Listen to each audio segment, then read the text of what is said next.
નમસ્કાર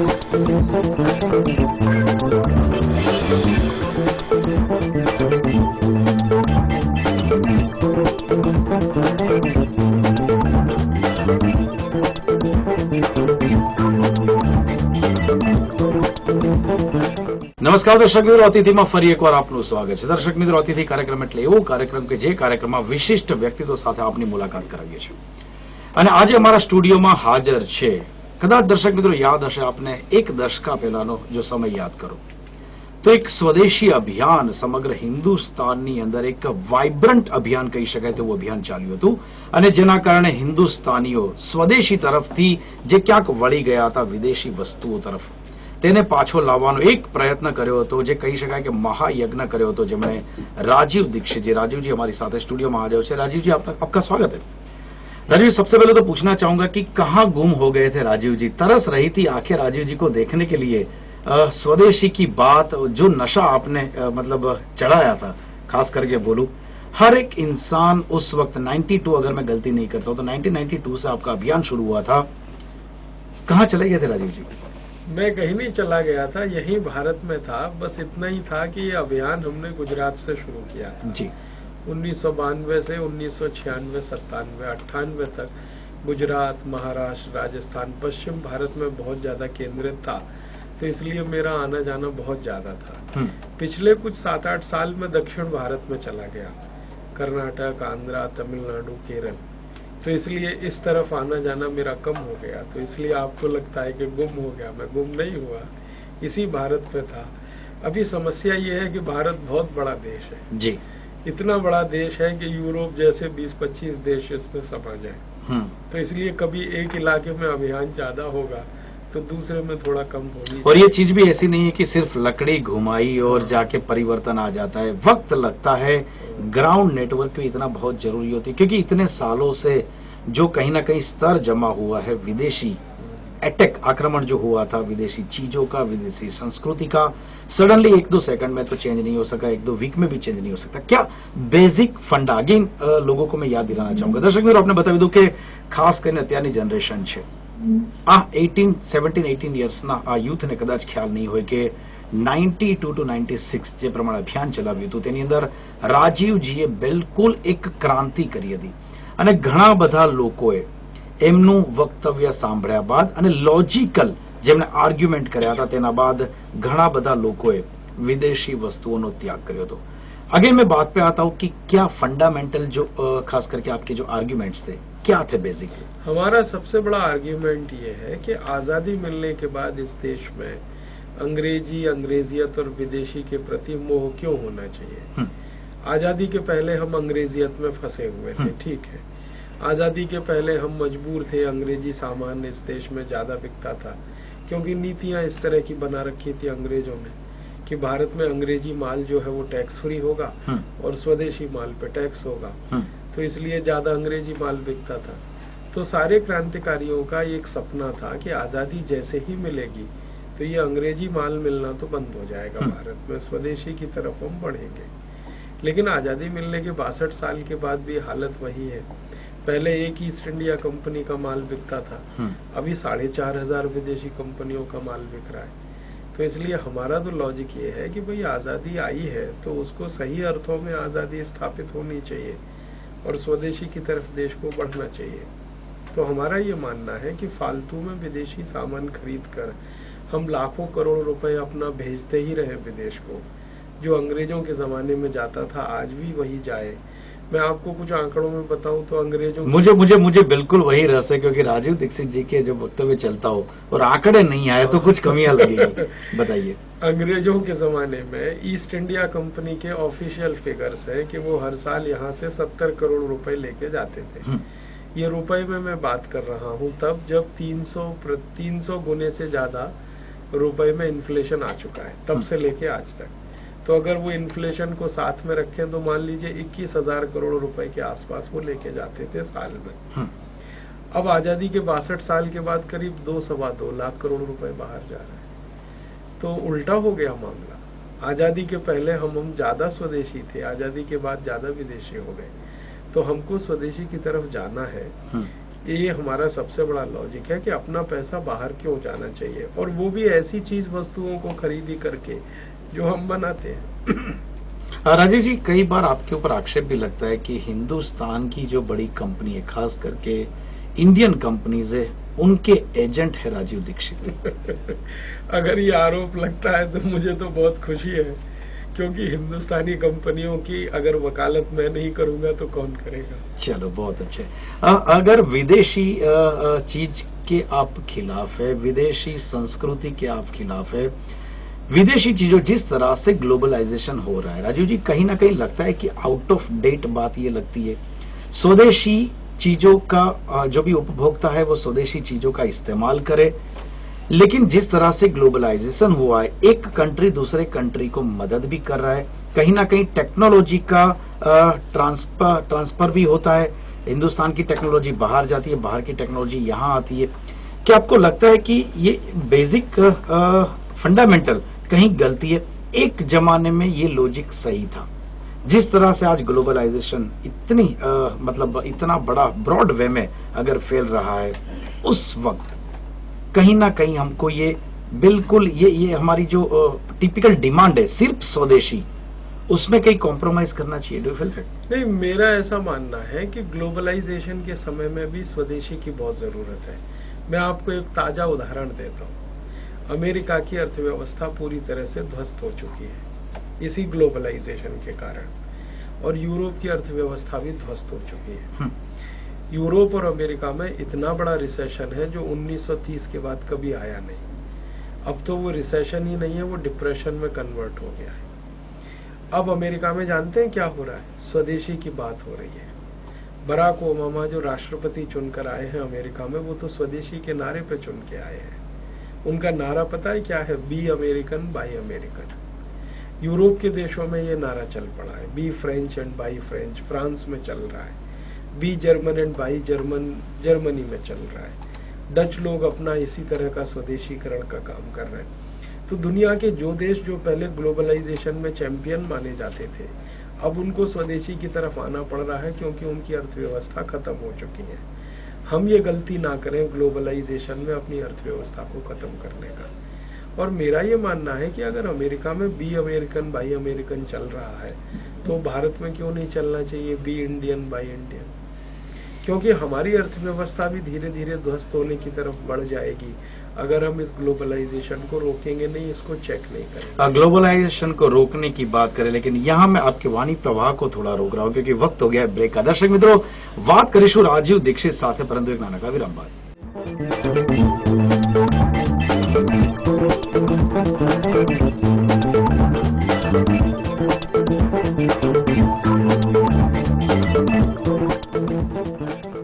વિરામ બાદ ફરી એકવાર સ્વાગત છે આપનું કાર્યક્રમ અતિથિમાં। વાત કર્યા છે આપણે સ્વદેશી અભિયાનના પ્रणेता राजीव दीक्षित जी साथ। राजीव जी, ब्रेक से पहले आपने बताया कि पूरा वर्ल्ड, जैसे कि आपने बताया कि अमेरिका भी स्वदेशी अभियान की तरफ चल रहा है, फ्रांस भी स्वदेशी अभियान की तरफ चल रहा है, जर्मनी भी स्वदेशी अभियान, जिस तरह से मंदी का माहौल वर्ल्ड के सभी कंट्री को परेशान कर रहा है, कहीं ना कहीं आपको लगता है कि हिंदुस्तान की जनता का एक नेचर है बरसों से, अपनी खुद की जो चीज होती है या तो अपने लोगों के द्वारा बताई गई बात को सीधे उनके गले नहीं उतरती, लेकिन जब विदेशी पैक में आती है, अमेरिका ने स्वदेशी बात की तो हिंदुस्तान को करना चाहिए। आपको लगता है कि अमेरिका ने जब स्वदेशी का राग छेड़ा है, अभी हिंदुस्तानी इसी राग पे आलाप लगाएंगे?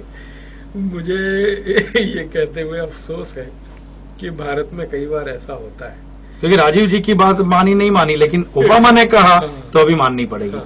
अभी नहीं, मैं आपको एक गंभीर बात कहना चाहता हूँ कि जैसे ही बराक ओबामा ने स्वदेशी की बात कहना शुरू किया और पूरी अर्थव्यवस्था का इंटरनलाइजेशन करने की बात की, स्वदेशीकरण, हमारे देश के प्लानिंग कमीशन के डिप्टी चेयरमैन ने कहना शुरू कर दिया, मोंटेक सिंह अहलूवालिया ने।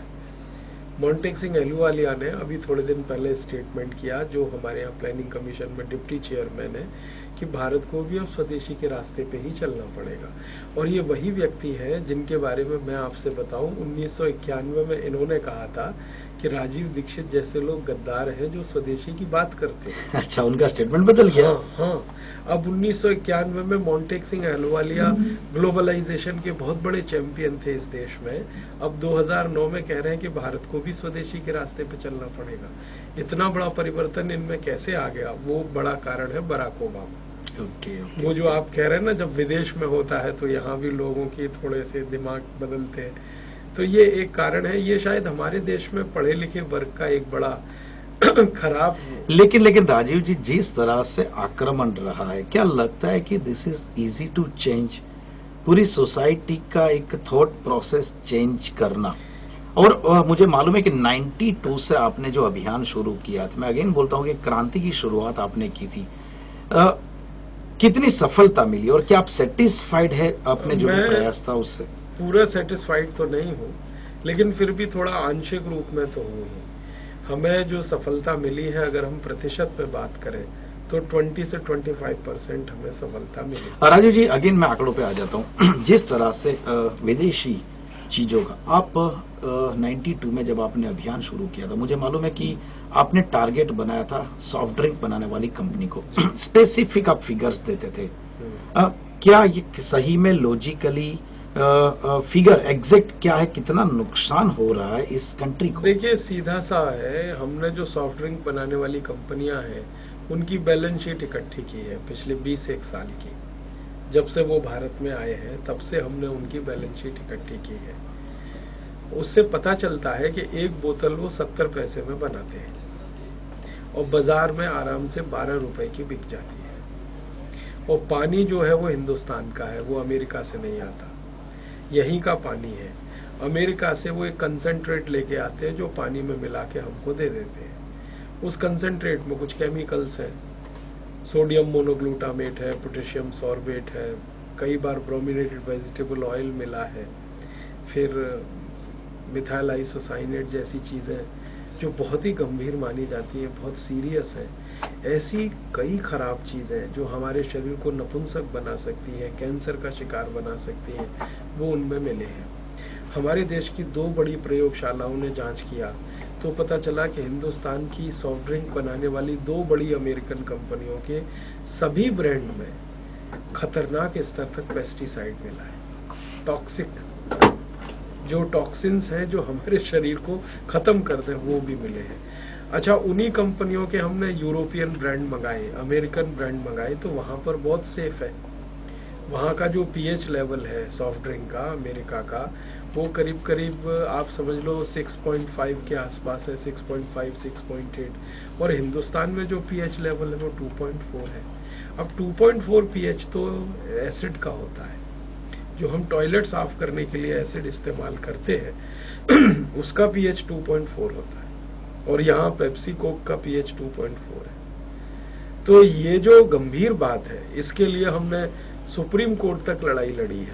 राजीव जी को इतने ठोस सबूत देने के बावजूद भी राजीव दीक्षित को नेशनल लेवल की चैनल नहीं बुलाती है बात करने। कहीं लगता है उनको, आपको लगता है कि उनको डर है कि ऐसी बड़ी बड़ी कंपनियां उनका एड बजट कम कर दे या रोक दे? हाँ, ये तो बिल्कुल स्पष्ट है, क्योंकि मुझे राष्ट्रीय चैनल वाले बात करते हैं, वो मिलते हैं, बात करते हैं, उनसे चर्चाएं होती हैं।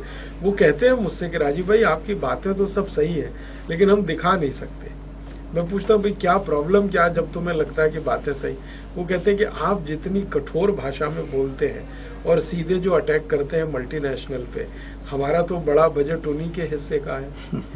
तो इसलिए छोटे जो चैनल हैं या लोकल चैनल हैं जो ज्यादा विदेशी कंपनियों के एडवर्टीजमेंट पे निर्भर नहीं है, आधारित नहीं है, वो लोग बुलाते हैं, बात करते हैं खुलकर।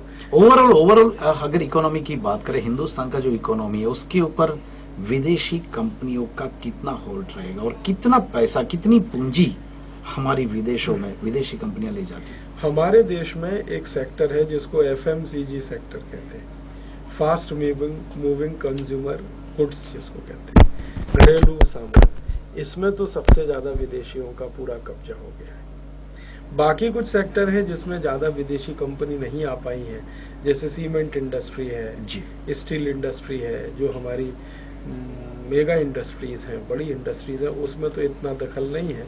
मोटर कार की इंडस्ट्री में थोड़ा विदेशी कंपनियों का दखल हुआ है, लेकिन सबसे ज्यादा दखल हुआ है हमारे देश के कंज्यूमर आइटम्स में, राइट, क्योंकि इनको बनाने का खर्चा बहुत कम आता है। आपको सुन के हैरानी होगी कि 1 रुपए में बनने वाली चीज 40 रुपए में बिकती है। ओह, हाँ, ये स्थिति है। मैं आपको ऐसी कई कॉस्मेटिक्स क्रीम का कॉस्ट ऑफ प्रोडक्शन कैलकुलेट करके बता सकता हूँ, जो 1 किलो बनाई जाए तो मुश्किल से 20-25 रुपए 50 रुपए का खर्चा आएगा, और वो 1 किलो बेची जा रही है 1600 रुपए से 2000 रुपए। लेकिन बिकेगी ना राजीव जी, क्योंकि विदेशी जो आपने बताया खास करके ब्यूटी प्रोडक्ट्स उनकी एडवर्टाइज में दिखाया जाता है कि वही चीज इस्तेमाल करो तो काली भैंस गोरी भी बन जाती है। हिंदुस्तानी प्रोडक्ट जो है स्वदेशी, उसमें वो ताकत दम नहीं है। मेरा तो चैलेंज है, दुनिया में एक भी क्रीम ऐसी नहीं है जो काले को गोरा बना दे, क्योंकि काला होना गोरा होना आपके जेनेटिक मटेरियल से तय होता है। लेकिन विदेशी क्रीम एडवर्टाइज में तो बता देती है। एडवर्टीजमेंट तो 100% झूठ है। ये अकेला हिंदुस्तान दुनिया में ऐसा देश है जहां झूठे एडवर्टीजमेंट करने की खुली छूट है। हमने कई फेयर बनाने वाली क्रीम जो दावा करती हैं कि हम फेयर बनाते हैं, फेयरर बनाते हैं, पहले से गोरा बनाते हैं, उन सभी क्रीमों को 4-4 साल भैंस को लगा के देख लिया, वो भैंस अभी भी काली की काली है। उन क्रीमों का हमने केमिकल एनालिसिस करा लिया। केमिकल एनालिसिस कराया तो ऐसा एक भी केमिकल नहीं है जो शरीर को गोरा बना सके। शरीर का काला या गोरा होना हमारे शरीर में हमारा जो डीएनए मटेरियल है उस पर फिक्स होता है, वो हमारे माता पिता से फिक्स होता है। और डीएनए मटेरियल के कारण एक मेलानिन नाम का केमिकल होता है ब्लड में। अगर ये ज्यादा हो जाएगा तो रंग काला हो जाएगा, कम हो जाएगा तो गोरा हो जाएगा, बीच में रहेगा तो सांवला। ज्यादा हिंदुस्तानियों का बीच का है, ना हम काले हैं ना गोरे हैं, हम सांवले हैं। और स्किन के हिसाब से सांवली स्किन सबसे अच्छी होती है। काली स्किन में भी सबसे ज्यादा चांसेस है कैंसर होने का, और गोरी स्किन में तो उससे भी ज्यादा चांस है कैंसर होने का। जो सांवली स्किन है इसी को अच्छा माना जाता है सारी दुनिया में। राजीव जी, लेकिन आपने जो भी स्वदेशी अभियान चलाया था, आपको जो भी खास करके भारतीय जनता पार्टी, राष्ट्रीय स्वयंसेवक संघ, विश्व हिंदू परिषद, सब ने बहुत ही सहकार दिया था। आप जहां जहां आप अपने लेक्चर रखते थे वहां पे एनडीए सरकार आने के बावजूद भी पूरी टर्म अटल बिहारी वाजपेयी के नेतृत्व में उनके प्राइम मिनिस्टर रहे थे। 5 साल में ऐसे कोई सुधार नहीं आए जिनकी बातें आपके थ्रू, आपके शब्दों के थ्रू लोगों तक पहुंचाई गई थी। क्या लगता है कि हिंदुस्तान की कोई भी पॉलिटिकल पार्टी नहीं चाहती कि हिंदुस्तानी लोग स्वदेशी चीजों का इस्तेमाल करें? नहीं, अब चाहेंगे।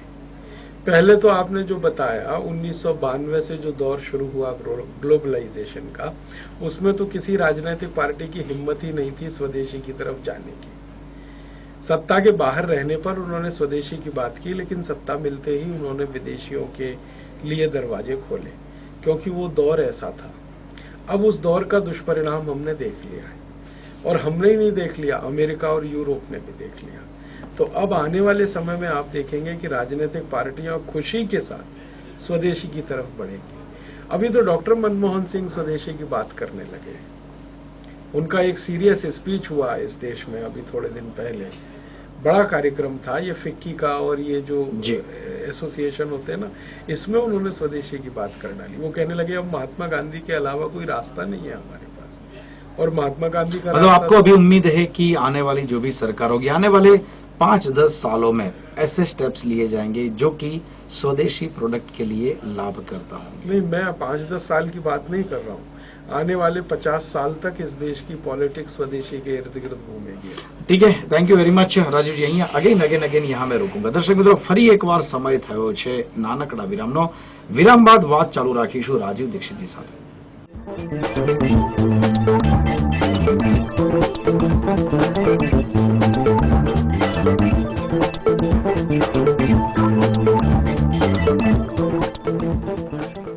વિરામ બાદ ફરી એકવાર સ્વાગત છે આપનું કાર્યક્રમ અતિથિમાં। વાત કર્યા છે આપણે રાજીવ દીક્ષિતજી સાથે। राजीव जी, ब्रेक से पहले आपने बताया कि आने वाले 50 साल तक आपको उम्मीद है कि स्वदेशी अभियान जो भी सरकार आएगी उसको चलाना पड़ेगा। कंसेप्ट उनको लेना ही पड़ेगा, एक्सेप्ट करना पड़ेगा। राजू जी, एक तीखा सवाल है मेरा कि जिस तरह से आपने स्वदेशी अभियान चलाया था 92 से 96 तक फुल फ्लेज में चला था, कहीं ना कहीं स्वदेशी प्रोडक्ट के लिए बनाया गया अभियान, राजीव जी का प्रोडक्ट के बारे में जो अभियान था, उनको धीरे धीरे धीरे ऐसा ट्विस्ट किया गया कि विदेशी महिला का स्वीकार न किया जाए, ऐसा भी तो कहीं टारगेट सोनिया गांधी पे तो नहीं था उस जमाने में? बिल्कुल नहीं। हमारा टारगेट कभी भी व्यक्ति विशेष पे नहीं रहा, हमारा टारगेट है विचार का। सोनिया गांधी जी हमारे अभियान में कहीं केंद्र में नहीं है। वहां पे कोई भी बैठे, सोनिया गांधी बैठे, मनमोहन सिंह बैठे, अडवाणी जी बैठे या कोई भी बैठे, हमारे लिए वो कोई महत्व का नहीं है। हमारे लिए विचार महत्व का है, कार्य महत्व का है। जो आपने थोड़ी देर कहा ना, पहले कहा ना 50 साल स्वदेशी ही केंद्र रहेगा, मुझे उम्मीद नहीं है, मुझे विश्वास है, क्योंकि इसके अलावा रास्ता नहीं है हमारे पास। हमारे पास रास्ता क्यों नहीं है? आजादी के 62 साल में हमने 2 बड़े एक्सपेरिमेंट किए। एक एक्सपेरिमेंट किया जो नेहरू जी का मॉडल माना जाता है। वो एक्सपेरिमेंट था कि सोवियत संघ और उनकी नकल करके, जैसी उनके यहाँ सरमुख्तियार शाही, अगर मैं गुजराती शब्द इस्तेमाल करूं तो जैसी उनके यहाँ सरमुख्तियार शाही का सारा सिस्टम है, वो हमने यहाँ लाया और वो पूरी तरह से फेल हो गया। अब उस सिस्टम को करेक्ट करने के लिए हम ग्लोबलाइजेशन की तरफ बढ़ गए 92 से। अब ग्लोबलाइजेशन 2009 में आके फेल कर गया। तो दोनों ही सिस्टम हमने देख लिए करके, एक एक्सट्रीम लेफ्ट और एक एक्सट्रीम राइट। एक हमने पूंजीवाद का सारा करके देख लिया ग्लोबलाइजेशन में, वो फेल हुआ, और वो समाजवाद का नेहरू जी का फेल हुआ। इसलिए अब तो कोई रास्ता ही नहीं है हमारे पास। तीसरा और आखिरी विकल्प एक ही बचा है, वो गांधीवाद का है। उसी की तरफ बढ़ना पड़ेगा और उसी की तरफ बढ़ते हुए हम समस्याएं हल कर सकते हैं। राजू जी, टेक्नोलॉजी के बारे में बात करें तो कहीं ना कहीं लगता है कि बिल्कुल 100% स्वदेशी अभियान को कोई कंट्री लेके नहीं चल सकता। कहीं ना कहीं जिस तरह से साइंटिफिकली अगर तुमको सपोर्ट चाहिए, कोई नई खोज हुई है, उसके लिए आपको विदेशी किसी अगर जो भी इनोवेशन हुआ है उसकी टेक्नोलॉजी की जरूरत पड़ेगी। सिर्फ आइडियोलॉजिकल बात करने से मेरे हिसाब से बात नहीं चलेगी, क्योंकि अगर हमें हिंदुस्तान में अगर कोई भी न्यूक्लियर टेस्ट भी करना है, कहीं हमें बाहर से लेना पड़ेगा, कोई टेक्नोलॉजी का इस्तेमाल करना पड़ेगा। अगर स्पेस शटल है 100% स्वदेशी बनाने में शायद टाइम लगेगा। मैं एक बेस्ट एग्जांपल देता हूं, जिस तरह से फार्मास्यूटिकल्स कंपनी में, फार्मास्यूटिकल जो फील्ड है पूरा, उसमें बहुत सारा ग्रोथ हिंदुस्तान ने किया है, लेकिन आज की तारीख में भी फार्मा में जो भी रिसर्च करने वाले स्टूडेंट है, उनके लिए यहाँ उस टाइप की यूनिवर्सिटी नहीं है। उनको अच्छा पढ़ने के लिए उनको विदेश में जाना ही पड़ेगा। क्यों बेसिक मूलभूत स्तर से चेंजेस किया जाए कि जहां से जो थॉट है, रिसर्च एंड डेवलपमेंट में काम करने वाले जो भी स्टूडेंट है, उनको सब चीज हिंदुस्तान में। तो शिक्षा की बात कर रहा हूं, शिक्षा में कहीं सुधार की जरूरत, क्योंकि स्वदेशी जो लास्ट गोल है हमारा शुरू होता है शिक्षा से। आने वाले दिनों में जो भी टेक्नोलॉजी हमें बनानी है, इनोवेशन करना है, उसके लिए शिक्षा जरूरी है। बेसिक कहीं न्यू में शिक्षा में सुधार की जरूरत है, बहुत जरूरत है। मैं आपको 2 बातें कहना चाहता हूँ। पहली बात ये कहना चाहता हूँ कि जो टेक्नोलॉजी है वो दुनिया में कोई किसी को नहीं देता। मैं आपको जानकारी दूं, हर एक देश को अपनी टेक्नोलॉजी खुद बनानी पड़ती है। जैसे सैटेलाइट बनाने के लिए हमको किसी ने टेक्नोलॉजी नहीं दी, हमने खुद बनाया। रॉकेट लॉन्चर्स के लिए हमें किसी ने टेक्नोलॉजी नहीं दी, हमने खुद बनाया। सुपर कंप्यूटर के लिए हमको दुनिया के किसी देश ने टेक्नोलॉजी नहीं दी, हमने खुद बनाया। माने जो भी टेक्नोलॉजी है जिसको हाईटेक कहते हैं, वो हर एक देश को अपनी खुद बनानी पड़ती है। दूसरा कोई देश किसी को नहीं देता है। शिक्षा में सुधार की बात, शिक्षा में सुधार ये करना पड़ेगा कि हम हमारी टेक्नोलॉजी जो अब तक हमने बनाई है 62 साल में, इसको लगातार इम्प्रूव करते रहें। उसके लिए R&D के सेंटर्स हमें बड़े एजुकेशनल इंस्टीट्यूशंस में खोलने पड़ेंगे। जैसे इंजीनियरिंग कॉलेजेस हैं हमारे, इनकी सारी लेबोरेटरी को R&D सेंटर बनाना पड़ेगा। और अभी हमारा जो खर्चा है R&D पे, ये खर्चा हमें बढ़ाना पड़ेगा। बहुत अफसोस है कि हिंदुस्तान के कुल जीडीपी का 1% से भी बहुत कम हिस्सा। जितने बड़े बड़े नेता आपको समर्थन भी देते हैं, आपकी जो भी वक्तव्य होता है, आपकी बात को कहीं ना कहीं सच भी मानते और मानते कि आइडियल है, राजीव दीक्षित बिल्कुल सही कह रहे, लेकिन वही नेता के पांव में नाइकी के जूते होते हैं। तो बातें करना बहुत आसान होता है। शायद हो सकता है कि राजीव दीक्षित पे हम भरोसा करते कि वो एक भी चीज विदेशी का इस्तेमाल नहीं करते होंगे, लेकिन उनके सामने जो हजारों लोग बैठे या तो उनके जो फॉलोअर कहते हैं अपने आप को, वो लोग सिर्फ सुनने आते, बातें करते आपके साथ, लेकिन जब अपनी ऑफिस में जाते हैं तो वही विदेशी चीजों का इस्तेमाल। ये अफसोस की बात है कि अगर कोई स्वदेशी की बात करे और नाइकी के जूते पहने। मेरी कोशिश ये है कि हर व्यक्ति कोशिश करे अपने जीवन में ज्यादा से ज्यादा स्वदेशी होने की। वो 10% हो जाए तो अच्छा, 20% हो जाए और अच्छा, 50% हो और अच्छा है, 100% हो जाए तो सबसे अच्छा है। वो धीरे धीरे उसकी विकास यात्रा है, वो जितना बढ़ता जाए। लेकिन ये अफसोस है कि अगर हम स्वदेशी की बात करें और नाइकी के जूते हमें पहनने पड़े तो उससे तो स्वदेशी की अवमानना ही होती है। मैंने अपने जीवन में ये कोशिश जरूर की है कि मेरे जीवन में ये विरोधाभास ना आए कि मैं अगर सॉफ्ट ड्रिंक के खिलाफ बात कर रहा हूँ तो मैं सॉफ्ट ड्रिंक ना पीऊँ, मैं विदेशी कंपनियों के खिलाफ बात कर रहा हूँ तो नाइकी या एडिडास के जूते ना पहनूं या ब्रांडेड शर्ट और ब्रांडेड पैंट वगैरह ना पहनूं। मैं स्वदेशी की बात कर रहा हूँ तो खादी पहनूं, स्वदेशी की बात कर रहा हूँ तो खादी की चप्पल पहनूं। मैंने तो कोशिश की है और दूसरे साथियों से भी कोशिश करवाने के लिए रात दिन में प्रयास करता हूँ। राजीव जी, यहाँ पूछने की मतलब एक खास करके जिस तरह से डंपिंग हो रहा है मास प्रोडक्शन की वजह से, चाइना पूरे वर्ल्ड पे हावी हो रहा है, तो क्या टेक्नोलॉजी मास प्रोडक्शन के लिए हिंदुस्तान के पास इतना पॉपुलेशन है, कहीं ना कहीं मैन पावर का सही इस्तेमाल नहीं हो रहा है, जो इस्तेमाल करने में हर एक गवर्नमेंट फेल रही है, आप क्या मानते हैं? ये बात सही है। हमारे यहाँ एंटी डंपिंग के लॉज हैं, लेकिन वो इतने ढीले हैं कि हम उन्हें लागू नहीं करा पाते। मैं आपको एक छोटी जानकारी बताऊं, हिंदुस्तान में एंटी डंपिंग का डिपार्टमेंट देखने के लिए 6 अधिकारी हैं और अमेरिका में एंटी डंपिंग का डिपार्टमेंट देखने वाले 350 अधिकारी हैं। जबकि अमेरिका का साइज हमारे लगभग, माने वर्ल्ड के मार्केट में एक्सपोर्ट और उन सब जीडीपी और उसको देखेंगे इकोनॉमी का साइज, तो अभी कोई अमेरिका का साइज हमसे बड़ा नहीं है, लगभग हमारे बराबर ही आ गया है। तो उनके यहाँ एंटी डंपिंग को सख्ती से लागू करने वाले 350 लोग हैं, हमारे यहाँ सिर्फ 6 लोग हैं और 6 लोग भी लूले लंगड़े विकलांग एकदम। तो भारत सरकार की इच्छा शक्ति बहुत कमजोर है और ये बात सही है कि चीन ने डंपिंग करके मार्केट को खत्म किया है। हमारी पूरी खिलौना उद्योग खत्म हो गई चीन के कारण। राजीव जी, वक्त बहुत कम है, मैं आपको पूछना चाहूंगा कि जिस तरह से आपका अभियान इतना आइडियल अभियान है, लेकिन कोई भी पॉलिटिकल पार्टी ने अपने इलेक्शन मैनिफेस्टो में स्वदेशी का जिक्र भी नहीं किया, क्या आप सबको एक ही तराजू में रखना चाहेंगे? नहीं, हम तो किससे उम्मीद है आपको?